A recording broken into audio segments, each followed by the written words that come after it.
شب گریزاں ہوگی آخر جلوائے خورشید سے، یہ چمن معمور ہوگا نغمائے توحید سے۔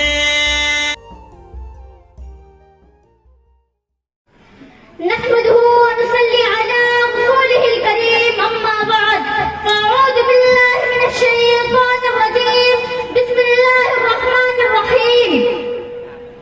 كل نفس ذائقة الموت، آگاہ اپنی موت سے کوئی بشر نہیں، آگاہ اپنی موت سے کوئی بشر نہیں، سامان ہے 100 برس کا پل کی خبر نہیں۔ محترم حضرات اور سامعین کرام، آج کے اس پروگرام میں میری تقریر کا عنوان ہے موت۔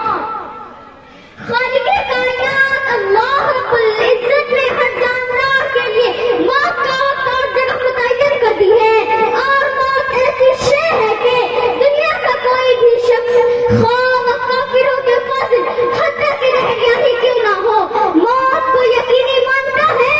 اگر کوئی موت پر شک و شبہ بھی کرے تو اسے بے وقوفوں کی فہرست میں شمار کیا جاتا ہے، کیونکہ بڑی بڑی مادی طاقتیں اور مشرق سے مغرب تک قائم ساری حکومتیں موت کے سامنے عاجز و بے بس ہو جاتی ہے۔ موت بندوں کو ہلاک کرنے والی ہے، بچوں کو یتیم کرنے والی، عورتوں کو بیوہ بنانے والی، دنیاوی ظاہری سہاروں کو ختم کرنے والی، دلوں کو جھگڑانے والی، آنکھوں کو رلانے والی، بستیوں کو اجاڑنے والی، جماعتوں کو منتشر کرنے والی، لذتوں کو ختم کرنے والی، امیدوں پر پانی پھیرنے والی، ظالموں کو جہنم کی وادیوں میں جھلسانے والی، اور متقیوں کو جنت کے بالا خانوں تک پہنچانے والی شے ہے۔ موت نہ تو چھوٹوں پر شفقت کرتی ہے، نہ بڑوں کی تعظیم کرتی ہے، نہ دنیاوی چودھریوں سے ڈرتی ہے، نہ بادشاہوں سے ان کے دربار میں حاضری کی اجازت لیتی ہے۔ جب بھی خداوندی ہو تو تمام دنیاوی رکاوٹوں کو چیرتی اور پھاڑتی ہوئی مطلوب کو حاصل کرتی ہے۔ موت نہ نیک صالح لوگ پر رحم کرتی ہے، نہ برے لوگوں کو بخشتی ہے۔ اللہ تعالیٰ کے راستے میں جہاد کرنے والوں کو بھی موت اپنے گلے لگا لیتی ہے، اور گھر بیٹھنے والوں کو بھی موت نہیں چھوڑتی۔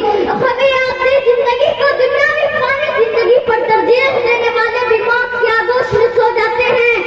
دنیا کے دیوانوں کو بھی موت اپنا رتبہ بنا لیتی ہے۔ موت آنے کے بعد آنکھ دیکھ نہیں سکتی، زبان بول نہیں سکتی، کان سن نہیں سکتی، ترقی یافتہ سائنس بھی رکو سمجھنے سے قاصر ہے۔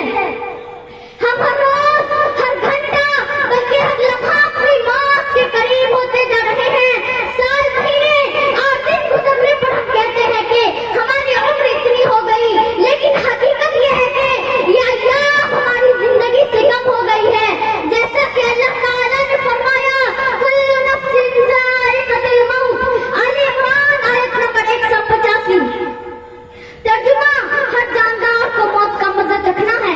یہی پر سے میں اپنی تقریر ختم کرنا چاہتی ہوں۔ آخر میں اللہ رب العزت سے دعا ہے کہ ہم تمام انسان کو موت کو یاد کرنے کی توفیق عطا فرمائے۔ وما علینا الا البلاغ۔